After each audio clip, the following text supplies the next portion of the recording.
And also watchers of Morning Live, we're very happy to be here in Cape Town, the mother city of South Africa.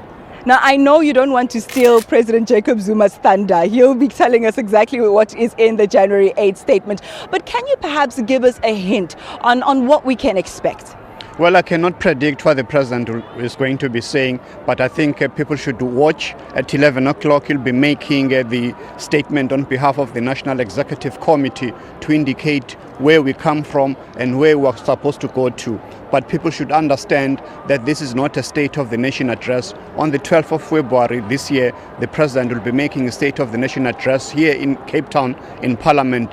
Today, he'll be outlining the key issues and also the responsibilities and duties and tasks of members of the ANC, but also of the people of South Africa at large. It is going to be indicating the direction to which the ANC is moving in order to bring nearer a better life for the people of South Africa.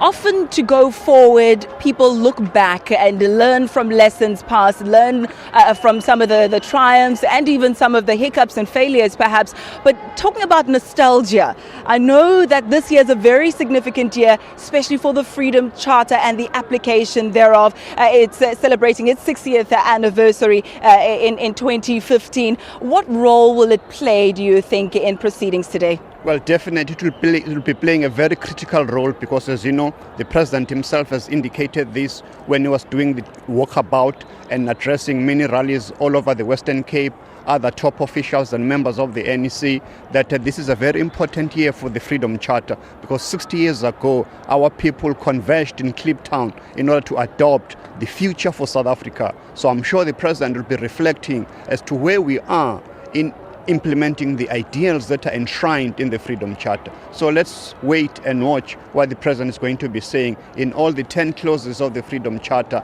of bringing about a new South African nation in order to bring about, as I've said, a better life for South Africa. I'd like to read a quote now. Now, this is something that I found in a newspaper article that speaks directly to policy issues in the ANC. It reads as follows: without the ideological and policy shift needed to effect radical change, the ANC will continue to talk left, do right, and entrench status quo. Your comment on that? Well, if you look at the history of the ANC and right now, our policies are very radical. Recall in December 2012 in Mangaung, we made a very futuristic statement that now all the institutions of political democracy have been entrenched and consolidated in South Africa. What remains now is the radical socio-economic transformation of South Africa.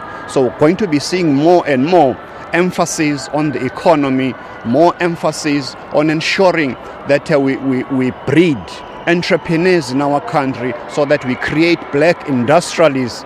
All these issues I think the president is going to be addressing, if not today, at the State of the Nation address. But what that means is that politics is very important, but now the issues of the economic emancipation of our people are at the center stage.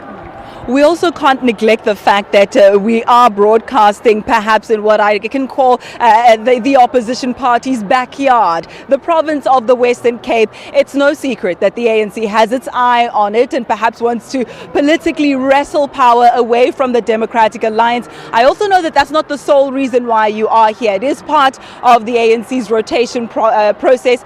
Last year you were in Mbombela, in Mpumalanga for the January 8th statement. The previous year, the year before that, it was in KZN. So this time around you find yourself in the Western Cape, but you're making hay while the sun shines here and making sure that you try and woo voters back to the ANC. In terms of policy, how are you planning to do that? Well, firstly, let me correct that. The president clarified this position during his address at the gala dinner last night. In May this year, our people, more than 62%, voted for the ANC as a ruling party. So every inch of this great republic is controlled by the ANC. It may be one municipality, one province there is in the opposition benches. But overall, because we are a unitary state, we are not a federal government. So every inch of South Africa, including Cape Town, is under the control of the ANC.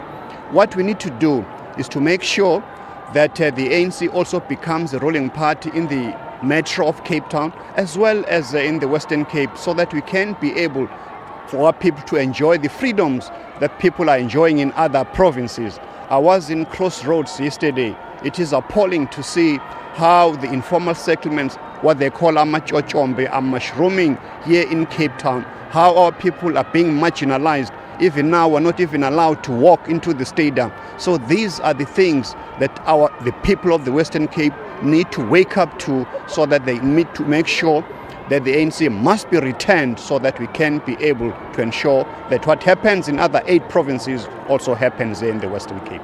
Some may argue that the phenomenon of backyard dwellers or mushrooming shack areas and informal settlement is not exclusive to the Western Cape. What do you have to say about that? Correct, that's correct, but here is more stark. That's why we have all these NGOs that are mushrooming in Cape Town, rising against this oppressive system that we see here. All these things indicate that we can never allow Western Cape and Cape Town to be the enclave of those who still push the old agenda of the previous era. We'll have to leave it there for now. Thank you so much for joining us. I'm going to expose you somewhat. I must tell you, a little earlier when there was some song and dance and struggle anthems being sung here, I could see Jeff Radebe speaking to us in his capacity there as, of course, head of policy in the ANC. He couldn't help himself. There was a little bit of ouse.